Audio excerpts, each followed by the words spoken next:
saying the quiet part out loud. The reason why Vancouver is a no-fun city is by design.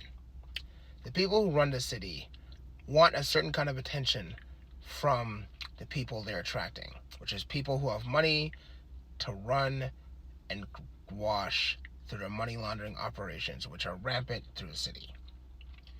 The problem is that when you have a vibrant, cultured city full of life, people will start to look at everything. They'll look at the books, they'll look at the numbers, they'll look at everything else. Because when you have a city that attracts energy and youth and vibrance, that means people are more concerned about where their money is going and who's investing their money. The city can't have that, so they purposely try to take every single thing out of the city that causes joy and life. Let's take, for example, the beach curfew, which makes no sense because you can't close a beach or a park because they're public spaces. In Stanley Park, where the statue says, "Come to the park, all creeds, colors, and peoples for any and all times." That's in the writing for Stanley Park. It says there's no closing the park. Meanwhile, while they're throwing hundreds of thousands of dollars in police resources at trying to close a public space at 10 p.m. in the summertime, the downtown east side is rampant with drugs, overdoses, and death.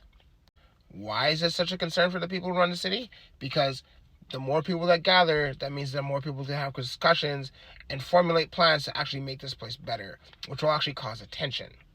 This city can only survive in its corruption if no one pays attention to where and how the money is being made and transferred through any and all means right now.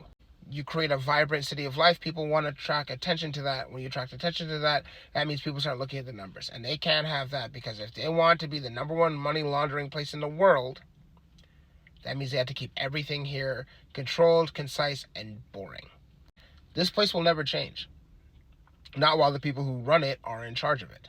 Because they don't want to see a culture built here. They don't want to see an environment built here that could sustain youthful appearance. They don't want to see people put the city on the map that actually draws attention to it. They need everything and everybody to play their role and be beat down and broken and as indoctrinated in this series of silence as they've had for the last 20 some odd years. Because the more that you pay attention, the harder it is for them to get away with the crimes that they're doing right now. That's why the city is a no fun zone.